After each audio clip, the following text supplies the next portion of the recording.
Gold, trusted gold buyers. మీరు తాకట్టు పెట్టిన బంగారాన్ని విడిపించి ఈ రోజు ఉన్న మార్కెట్ ధరకు కొనబడను. బిగ్ బాస్ ఇన్ఫ్లుయెన్సర్గా కూడా ట్రై చేయొచ్చు. ఎందుకు డిసప్పాయింట్ అయ్యి దీన్ని ఎక్కువ హార్ట్కి తీసేసుకొని అంత అవసరం లేదేమో. ఈ టీం కానీ మేనేజ్మెంట్ కానీ ఎవరైనా సరే ఏదైతే టెలికాస్ట్ చేస్తున్నారో ఆ టెలికాస్ట్ అయిన తర్వాత మీ టీం నుంచి ఖచ్చితంగా ఇది మా తరపున జరిగింది అని చెప్పేసి ఒక వీడియోని రిలీజ్ చేయండి. లేదు అంటే hello guys, welcome to iDream media. నేను మీ నందు. రీసెంట్గా బిగ్ బాస్ సీజన్ 10 మనం అగ్ని పరీక్ష సీజన్ 2 కూడా స్టార్ట్ అయింది. దాంట్లో చాలామంది కంటెస్టెంట్స్ కామనర్స్గా ఉన్న వాళ్ళు అండ్ ఇన్స్టాగ్రామ్ ఇన్ఫ్లుయెన్సర్స్ పార్టిసిపేట్ అయితే చేశారు. అండ్ దాంట్లో ఒక 60 మంది పార్టిసిపేట్ చేస్తే బిగ్ బాస్ టీం దాని నుంచి చాలామంది ఫిల్టర్ చేసి 10 మెంబర్స్ని మాత్రమే ఎక్స్క్లూజివ్గా చూపించబోతున్నారు. మరి దాంట్లో పార్టిసిపేట్ చేసిన ఒక కంటెస్టెంట్ మన దగ్గర ఉన్నారు. తనతో మాట్లాడి అసలు ఆ ప్రాసెస్ అంతా ఏం జరిగింది, ఎలా ఉంటుంది అనేది క్లియర్గా అడిగి తెలుసుకుందాం. హలో అండి. హాయ్ అండి. మీ పేరు? నమితా వర్మ. సో మీరు ఇన్స్టాగ్రామ్లో రీల్స్ వీడియోస్ అవి ఇవి చేస్తాను. ఎలా వచ్చిందంటే బిగ్ బాస్ ఇంట్రెస్ట్ వెళ్ళాలి అని చెప్పి మీరు ఎలా అప్లై చేశారు? అప్లై చేసిన తర్వాత ఏం జరిగింది? ఫస్ట్ మాకు ఆడిషన్ వీడియో పెట్టాలి అని చెప్పారు అప్లికేషన్లో. ఆడిషన్ వీడియో పెట్టిన తర్వాత అది ఫస్ట్ రౌండ్ అనమాట. ఆ ఫస్ట్ రౌండ్లో ఆడిషన్ వీడియో నచ్చితేనే సెకండ్ రౌండ్కి సెలెక్ట్ అవుతాము. సో సెకండ్ రౌండ్ కూడా సెలెక్ట్ అయ్యాను. సెకండ్ రౌండ్ జూమ్ మీటింగ్ జరిగింది. జూమ్ మీటింగ్ 50 minutes ఎక్కువే ఉంటుంది. దాని తర్వాత అందులో కూడా ఓకే సెలెక్ట్ అయ్యాను. మళ్ళీ జీడీకి పిలిచారు అన్నపూర్ణ స్టూడియోస్కి. అక్కడికి వెళ్ళాము. అక్కడ కూడా ప్రజెంట్ చేసాము మా సెల్ఫ్ ఏంటి, మేము వీడియోలో ఏదైతే పెట్టామో సేమ్ నేనేంటి, రియల్ లైఫ్ ఏంటి, మా సిచ్యువేషన్స్ ఏంటి, ఎందుకు రావాలనుకుంటున్నాము ఏంటి, ప్రతిదీ కూడా అందులో మెన్షన్ చేయడం జరిగింది. నెక్స్ట్ వచ్చేసి మనకి అగ్ని పరీక్ష మెగా ఆడిషన్స్ జరిగింది. ఆ మెగా ఆడిషన్స్లో మాకు మొత్తం 3 days జరిగింది ఆడిషన్. ఆ 3 daysలో first day, second day, third day జరిగింది. మమ్మల్ని 3 days కూడా రమ్మన్నారు, వెళ్ళిపోమ్మన్నారు. ఈ రోజు కాదు రేపు అని చెప్పేసి 3 days.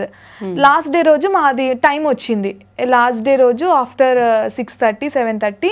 సో ఇంకా అంత మేకప్ అయిపోయింది, అంత అయిపోయింది. 10:30 ఆ టైంకి పిలిచారు స్టేజ్ మీదకి. ఓకే టైం వచ్చింది కదా మాట్లాడాలి. ఎస్, నైట్ 10:30 ఆ టైం వచ్చింది కదా మాట్లాడాలి ఇంకా ఎట్లా అయినా సరే అని చెప్పేసి 100% ఇవ్వడానికి రెడీగా ఉన్నాను నేను. స్టేజ్ మీద పిలిచారు, వెళ్ళాను. వెళ్ళక ముందే అవుట్ ఆఫ్ ది స్టేజ్ ముందే చెప్పారు. ఏం చెప్పారు, మీకు 5 minutes మాత్రమే టైం ఉంటుంది. ఆ 5 minutesలో మీరు జడ్జెస్ ఇంప్రెస్ చేస్తారా, మీ టాలెంట్ చూపించుకుంటారా, లేదా ఇంకొకట మీరు 5 minutesలో మీరు అంతా చేయాలి. ఒకవేళ మీరు చేయకున్నా కూడా అక్కడ ఆపేస్తారు మమ్మల్ని. సో అలా అని చెప్పేసి ఓకే అని చెప్పారు. ప్రతి కంటెస్టెంట్కి 5 minutes లేదు. ఎవరికైతే మాకు థర్డ్ డే రోజు ఆడిషన్ జరిగిందో అది కూడా ఆఫ్టర్ 5:30, 6 తర్వాత జరిగిందో వాళ్ళకి మాత్రమే 5 minutes అని చెప్పి టైం పెట్టారు. ఎవరైతే ముందు first day, second day audition జరిగినాయో వాళ్ళందరికీ ఫ్రీ టైం ఇచ్చారు. ఇప్పుడు 1 hour ఇచ్చారు, కొంతమంది 30 minutes ఇచ్చారు. వాళ్ళ పర్ఫార్మెన్స్ బేస్ని బట్టి వాళ్ళు ఎంత టైంని తీసుకున్నారు, అక్కడ జడ్జెస్ క్వశ్చన్స్ అడగడం కానీ లేదంటే టాస్కులు చేయడం కానీ అలాంటి కొన్ని యాక్టివిటీస్ చేశారు స్టేజ్ మీద. సో వాళ్ళకి సర్టెన్ టైం దొరికింది, వాళ్ళకి టాలెంట్ ప్రూవ్ చేసుకుని టైం దొరికింది. మాకు థర్డ్ డే రోజు వచ్చేసరికి ఎవరైతే లీస్ట్లో ఉన్నామో లైక్ 20-25 members అబోవ్ ఉంటాం మేము. ఇంకా అప్పటికి ఇంకా ఆడిషన్ అవ్వలేదు. జస్ట్ మాకు ఇచ్చేది చెప్పిన టైం ప్రకారం 3 days. ఆ 3 daysలో వాళ్ళు కంప్లీట్ చేయాలి. వాళ్ళకి టైం సరిపోలేదా, లేకపోతే షెడ్యూల్ చేసుకోలేదా, లేదంటే జడ్జెస్ని ఇంకేదన్నా మాకు ఏది తెలీదు.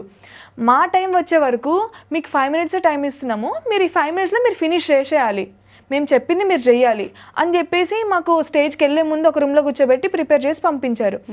అక్కడికి వాళ్ళు చెప్పిందే మాట్లాడాలా? వాళ్ళు నాకు ఏం చెప్పలేదు, కాకపోతే 5 minutes టైం ఉంటుంది. ఇంకొకటి ఏంటంటే నేను ర్యాండమ్గా ఇట్లా ఇన్స్టాగ్రామ్లో రీల్స్ చేస్తాను కదా, ఎక్కువ ఫోక్, ట్రెడిషనల్ టైప్, కల్చరల్ అలా నాకు ఎక్కువ ఇంట్రెస్ట్ ఉంటుంది. నేను వీడియోలో కూడా అదే చెప్పాను, నాకు ఇట్లా ఫోక్ సైడ్ కానీ ఇట్లా సాంగ్స్ డ్యాన్స్ వీడియో చేయడం ఇష్టము అని చెప్పేసి నేను వీడియోలో కూడా అదే చెప్పాను వాళ్ళకి. జీడీలో కూడా అదే చెప్పాను. అట్లా అని చెప్పేసి వాళ్ళ స్టేజ్కి వెళ్ళే ముందు నాకు దగ్గరకు వచ్చి టీం వాళ్ళు ఉంటారు కదా, మమ్మల్ని ఒక రూమ్లో పెట్టారు, నన్ను ఒక్కదాన్ని. ఇంకా నెక్స్ట్ నాదే అన్నట్లుగా వచ్చి చెప్పారు, మీకు ఇప్పుడు ఒక సాంగ్ ఇస్తాం ఎంట్రీ సాంగ్ లాగా, మీరు ఆ సాంగ్కి డ్యాన్స్ వేయాలి, ఆ డ్యాన్స్ వేసుకుంటూ స్టేజ్ మీదకి వెళ్ళాలి అని చెప్పారు. ఓకే ఫోక్ సాంగే కదా, మనకి ఇష్టం, మనకు నచ్చిందే కదా, మనకి ఇంట్రెస్ట్ ఉన్నదే కదా, ఓకే అని చెప్పేసి నేను చెప్పాను. ఒకసారి సాంగ్ వినిపిస్తారా అని చెప్పేసి అడిగాను నేను. అడిగితే వాళ్ళు ఏం చూపించారు నాకు, మ్యాట్ 2 movie Swathi Reddy song item song అది. ఆ సాంగ్ ఇచ్చారు. నేనుండి లేదు ఇది ఐటమ్ సాంగ్ నేను చెయ్యను ఇది అని చెప్పేసి అన్నాను. అంటే లేదు మేడం మీరు చెయ్యండి, ఇదే చెయ్యాలి, మీకు సాంగ్ ఇస్తారు, మీరు ఇంకో ఆప్షన్ లేదని చెప్పారు. నేను చెయ్యను అని చెప్పాను. లేదు చేయాల్సిందే, ఆ సాంగ్ అది వచ్చినా కూడా మీరు మాత్రం ఫోక్ స్టెప్స్ వేసి మేనేజ్ చేసేయండి ఇలా చెప్పారు. ఓకే, ఇప్పుడు నేనేంటి, నా ఇంట్రెస్ట్ ఏంటి, నేను ఏం చేయాలి అనుకుంటున్నాను అది చేయడానికి వెళ్తున్నాను, వాళ్ళు చేయడానికి వెళ్ళట్లేదు. కానీ ఇంకా ఆప్షన్ లేదు అక్కడ. వన్స్ వాళ్ళు సాంగ్ స్టార్ట్ చేశారు, నా ఎంట్రీ ఇవ్వాల్సిందే నేను అక్కడ. సరే అని చెప్పేసి ఒప్పుకున్నాను, నేను డాన్స్ చేశాను. వాళ్ళు పెట్టింది ఏ సాంగ్ అయినా సరే నేను దానికి మేనేజబుల్గా నేను మేనేజ్ చేసుకున్నాను అక్కడ. చేశాను, అంత బాగానే ఉంది. స్టేజ్ మీదకి వెళ్ళే వరకు ఇంట్రో చెప్పమన్నారు. ఓకే, నేను స్టార్ట్ చేశాను. ఇచ్చిందే 5 minutes నాకు. ఆ 5 minutesలో నేను చెప్తున్నప్పుడే మధ్యలోనే క్వశ్చన్స్ అడిగారు. నాకు ఇచ్చిన 5 minutesలోనే వాళ్ళు క్వశ్చన్స్ అడిగారు. ఓకే, దట్స్ ఫైన్, నేను చెప్పేశాను, ఆన్సర్ కూడా చెప్పేశాను. ఇటు శ్రీముఖి గారు అడుగుతున్నారు, అటు నుంచి అభిజిత్ గారు అడుగుతున్నారు. అంతా జరుగుతుంది, బాగానే జరుగుతుంది. కానీ ఇక్కడ జరిగింది ఏంటంటే, నేను చెప్పాను నా క్వాలిఫికేషన్, నేను బీటెక్ గ్రాడ్యుయేటెడ్, రీసెంట్గా అయ్యింది నాది. నాకు 80 వాళ్ళు అడుగుతున్నారు ఆ క్వశ్చన్స్. నేను ఇంట్రోలో మనం చెప్తాం మీరు ఏంటి అన్నప్పుడు నేను ఇట్లా నార్మల్గా నేను ఇది అని చెప్తాను. నేను దాన్ని పర్టికులర్గా తీసుకొని పర్సనల్గా అంటే నా పర్సనల్ థింగ్స్ని అదే నాకు రిజెక్టెడ్ పాయింట్ లాగా పెట్టి నన్ను రిజెక్ట్ చేశారు వాళ్ళు. ఎట్లాగా, అభిజిత్ గారు అడిగారు మీకు పర్సంటేజ్ ఎంత ఉంది అని చెప్పేసి అడిగితే నాకు 80% ఉందండి అన్నాను. అంటే నవదీప్ గారు మీకు బ్యాక్లాగ్స్ ఉన్నాయా అన్నారు. లేదు నాకు బ్యాక్లాగ్స్ ఏం లేదు, నేను 80% అయిపోయింది నా గ్రాడ్యుయేషన్ అని చెప్పాను. ఇంకా అదొక్కటే పాయింట్ పట్టుకొని మీరు ఫ్యామిలీ రెస్పాన్సిబిలిటీ చూసుకోవాలి. నా మదర్, నేను మా అమ్మ మా చెల్లి మా ఫ్యామిలీ, మీరు మీ మదర్ రెస్పాన్సిబిలిటీస్ తీసుకోవాలి. మీకు మంచి జాబ్ వస్తుంది బయట, మీరు ఒక ప్రొఫెషనల్గా మీరు ఒక జాబ్ చేసుకోవచ్చు మీకున్న పర్సంటేజ్తోనే. మీరు ఇంజనీరింగ్ చేశారు కదా, మీకు 80% ఉంది కదా, మీరు వెళ్ళి జాబ్ చేసేసుకోండి. అరే నేను అక్కడ ఏంటి, నేను టాలెంట్ ప్రూవ్ చేసుకోవడానికి వచ్చాను నేను అక్కడికి. మీరు నన్ను ఏం క్వశ్చన్స్ అడగాలి, మీరు ఎందుకు ఫిట్ బిగ్ బాస్కి, మీ టాలెంట్స్ ఏంటి, మీరు ఎలా షోకేస్ చేసుకోవాలనుకుంటున్నారు, మీరు నాకు ఒక టాస్క్ పెట్టండి, నేను చేయకపోతే మీరు అన్ఫిట్ దీనికి, అలా ఇలా మీరు నాకు పర్టికులర్గా ప్రాపర్ రీజన్ చెప్పి ప్రాపర్గా అందరికీ ఎలా అయితే టైం ఇచ్చారో మాకు కూడా అంతే ఫేర్గా టైం ఇవ్వాలి అక్కడ. అది జరగలేదు, అన్ఫేర్ జరిగింది, ఆడిషన్ అన్ఫేర్ జరిగింది. నా బాధ అదే. మేము అక్కడ 3 days నుంచి తిరిగినాం కదా, 1 day కాదు 2 days కాదు, డే అండ్ నైట్ తిప్పించుకున్నారు. అంత బాగానే ఉంది, మాది అవకాశం కాబట్టి మేము ఎన్ని పనులు ఉన్నా ఏది ఉన్నా సరే అన్నీ వదులుకొని మా కోసం మేము వచ్చినాం అక్కడికి, మా టాలెంట్ ప్రూవ్ చేసుకోవడానికి వచ్చినాం అక్కడికి. అలాంటప్పుడు మాకు ఒక 10 నిమిషాలు టైం ఇవ్వరా?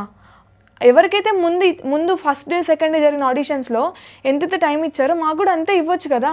సరే అంతే టైం ఇచ్చిన తర్వాత మేము మా టాలెంట్ని ప్రూవ్ చేసుకోకపోతే మీరు అప్పుడు అన్ఫిట్ అని చెప్పి పంపించాల్సి ఉండే మమ్మల్ని.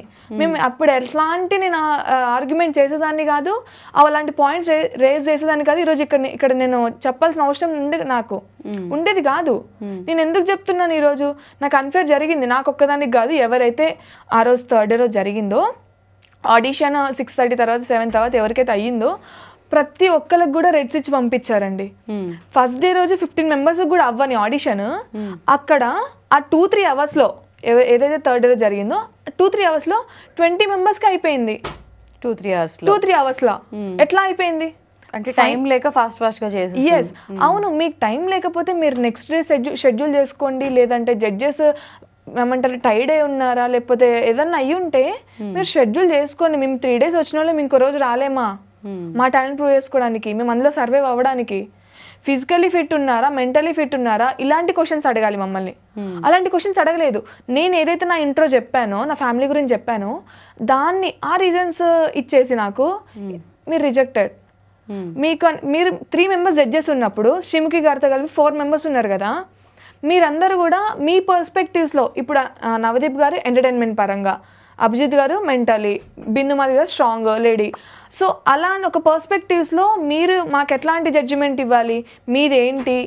సరే నేను మెంటల్గా ఫిట్ లేను అంటే అభిజిత్ గారు చెప్పాలి, అలాంటి రీజన్స్ చెప్పాలి. అలా చెప్పకుండా 3 members ఎవరైతే జడ్జెస్ ఉన్నారో ఒక్కటే రీజన్ చెప్పి పంపించారు నన్ను. అది కూడా బిగ్ బాస్కి ఫిటా అన్ఫిటా అది చెప్పలేదు. డైరెక్ట్గా మీకు 80% ఉంది, మీరు వెళ్ళి బయటికి వెళ్ళి జాబ్ చేసుకోండి. ఇది నాకు జరిగింది. మొత్తం అన్ని రేట్స్ ఇచ్చారా? అన్ని రేట్స్ ఇచ్చారు.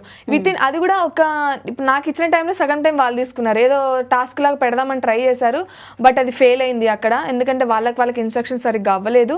సో అది కూడా ఫెయిల్ అయిపోయింది. ఇప్పుడు టాస్క్ అక్కడ ఫెయిల్ అయిపోయింది. ఎట్ ది సేమ్ టైం మాకు టైం ఇవ్వలేదు, వాళ్ళు ఇచ్చిన జడ్జిమెంట్ కరెక్ట్గా మాకు ఫెయిర్ అనిపించలేదు.